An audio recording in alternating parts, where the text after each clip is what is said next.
সদ্যজাত কন্যাকে খুন স্বয়ং বাবার। প্রথম কন্যা সন্তানের পর ফের দ্বিতীয়বার কন্যা সন্তান হওয়ায় রাগী কুয়োতে ফেলে হত্যা সদ্যজাতককে।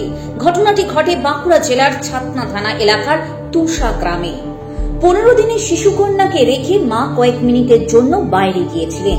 ফিরে এসে তিনি দেখেন বিছানায় নেই শিশুটি। উদ্ভ্রান্তের মতো এদিক ওদিক খুঁজে বেড়াতে থাকেন তিনি।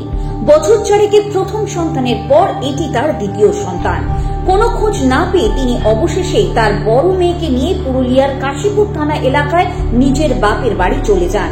সেখান থেকেই ছাতনা থানায় স্বামী আশীনাথ সোরেনের বিরুদ্ধে শারীরিক নির্যাতন এবং মেয়েকে অপহরণের অভিযোগ দায়ের করেন তিনি। তদন্তভার নেন সাব ইন্সপেক্টর রাজীব কুমার রায়। দীর্ঘ জিজ্ঞাসাবাদের পর জানা যায়, প্রথম কন্যা সন্তানের পর দ্বিতীয়বার পুত্র সন্তান চেয়েছিলেন আশীনাথ সোরেন, কিন্তু কন্যা সন্তান হওয়ায় তার আশা অপূর্ণ থেকে যায়। তিনি সেই কারণে তার স্ত্রীর ওপরও নির্যাতন করতেন এবং ছোট মেয়ের জন্মের পর তার সমস্ত আক্রোশ গিয়ে পড়ে ওই এক রত্তির ওপর। তাই ঘটনার দিন মায়ের কয়েক মিনিট অনুপস্থিতির সুযোগে শিশুটিকে তুলে নিয়ে বাড়ির পেছনের কুয়োতে ফেলে দেয় আশীনাথ। তবে একদিনের মধ্যেই কুয়োর জলে ভেসে ওঠে ছোট্ট শিশুটির দেহ। এরপর কুয়োয় নেমে দেহটি তুলে এনে কাছেই ধান ক্ষেতের মাটিতে পুঁতে দেয়।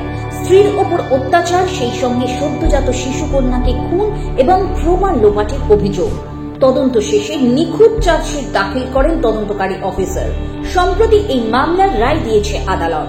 অভিযুক্ত আশীনাথ সোরেনকে 50,000 টাকা আর্থিক জরিমানা এবং যাবজ্জীবন কারাদণ্ডের নির্দেশ দেয় আদালত। টকি থাকুন, দেখতে থাকুন